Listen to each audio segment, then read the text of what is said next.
In early life, Jane Addams wanted to go to a prestigious women's university, so she was like, "Bye, old guy, I'm off to pursue a career in medicine."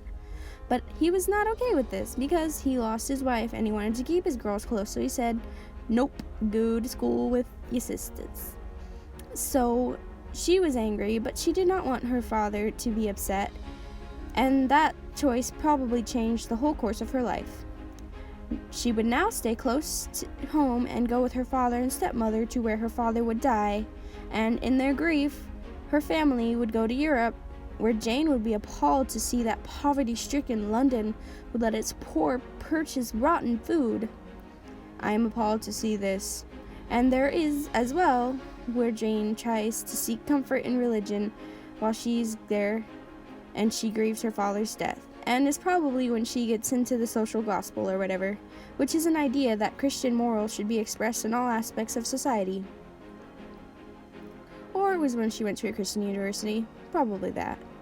But whatever, after she left England, she was still concerned for the well-being of the poor, except now she was worried about the poor in her area.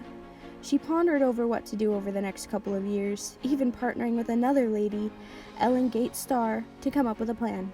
Their ponderings were then brought to an end when someone made an answer for them. A settlement house had opened in London, and the excited pair went to visit immediately.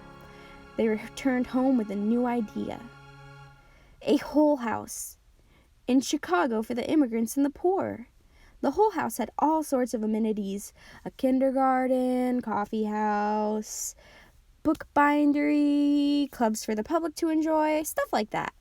She would live in the whole house for the rest of her life, and from her experience, she and her whole house would sponsor legislations to abolish child labor, create juvenile courts, and make school attendance compulsory, and ensure safe working conditions in factories. In her book, she advocates for the public to respect the values of immigrants and their families and help them to adjust American society. Her book is called 20 Years of Whole House.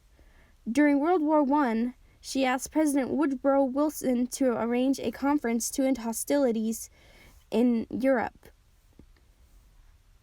However, her pleas fell on only half sympathetic ears, and she used the rest of her energy on encouraging increased food production and aid to the starving in Europe. After the war, Jane Addams founded the Women's International League for Peace and Freedom, an organization that strived to study the cause of war and make it known to help them eliminate the causes and make peace. Jane Addams was the recipient of the Nobel Peace Prize for her efforts during the war.